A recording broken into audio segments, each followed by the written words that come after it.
আজকে শ্রাবণ মাসের শেষ সোমবার, সেই জন্য সকালবেলায় উঠে শুধু চা খেয়ে আমি আর মা পুজো করতে লেগে গিয়েছিলাম, মানে পুজোর জোগাড় করতে। আর এই যে সোমবারে তো প্রতি সোমবারে আমাদের চা হয়। So hello friend, welcome back to my channel. মা এই যে পায়েস করে রেখেছে, এটা ভাইয়ের জন্য, আর তারপর তালের বড়ার জন্য তাল ছাঁচা করছিল। আর আমি ততক্ষণে রান্নার কিছু জোগাড়জান্তি, যেমন এই আলু আর পেঁপে সেদ্ধ করবে ভাতের সাথে। আর এই যে মশলা করে রেখেছি, এটা পনিরের জন্য। আর আমি আমার জন্য একটু আলু ভাজা করছিলাম রিফাইন তেলে। আর মা ততক্ষণে ওপরে গিয়ে পুজোর জোগাড় করতে শুরু করে দিয়েছে। অন্যান্য বছর আমি শুধু একটা সোমবার পালি, কিন্তু এবছর সবগুলোই পেলেছি। আর এই যে ফল কাটার পালা, ফলটা মা আমাকেই দেয় কেটে দেওয়ার জন্য। তো ফল টল আমি কাটছিলাম, কলা, পেয়ারা, লেবু, নাশপাতি এই আর শশা, এই কটায় ফলই দেয়। আর মা ততক্ষণে প্রদীপ ধরাচ্ছিল। তো এর মধ্যে আমার ফল কাটা হয়ে গেল। তারপর মা আরও জোগাড়জান্তি করতে শুরু করে দিল, যেমন এই ঠাকুর মানে শিব ঠাকুরের অভিষেক করা।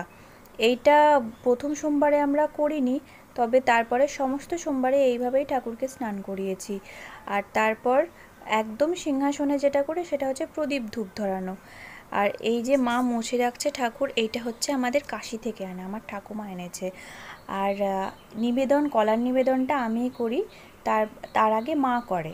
মা শুধুমাত্র পুজোটা করে আর আমি কলা নিবেদনটা করি। আর এরপর আমাদের খাওয়ার পালা। জলখাবারে আমরা শুধু ফলই খাই, প্রসাদের ফল খাই আমরা। আর বাবার জন্য করে রাখতে হয়, বাবা, আমি, মা, ভাই সবাই দেয়, কিন্তু বাবাকে না খাইয়ে রাখা যাবে না। তো এবছরের মতো শেষ সোমবার পুজো শেষ হয়ে গেলো, আবার পরের বছর। আর বাবার জন্য সবজি কাটা হয়েছে, আর এই চা করলাম। চায়ের পর এই যে প্রসাদের এই সমস্ত ফল, এছাড়া তো আর কিছু খেতে পারবো না, কারণ ভাতটা তো একবার খাবো, আতপ চালের ভাত। আর রিফাইন তেলে আমরা সবজি খাচ্ছি হলুদ ছাড়া। সবজি বলতেই আলুর তরকারি, পটল খাচ্ছি না, শুধু আলুটাই খাচ্ছি। আর এই যে তাল মাখা মা মেখে রেখেছে, এবার বড়া করবে এটাকে। আমি রিফাইন তেল দিয়ে দিলাম, এরপর কেটে রেখেছিলাম পনির তারপরে দিয়ে দিলাম।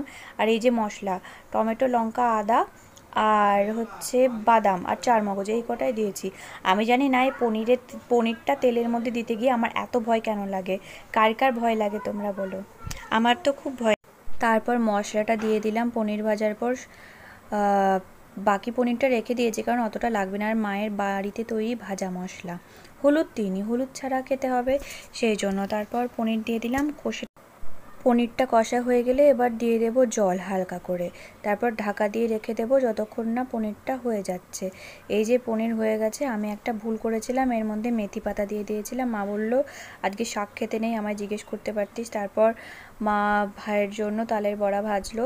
পায়েস আর তালের বড়াটা বেসিক্যালি ভাইয়ের জন্যই হয়, ভাই নিয়ে যায়।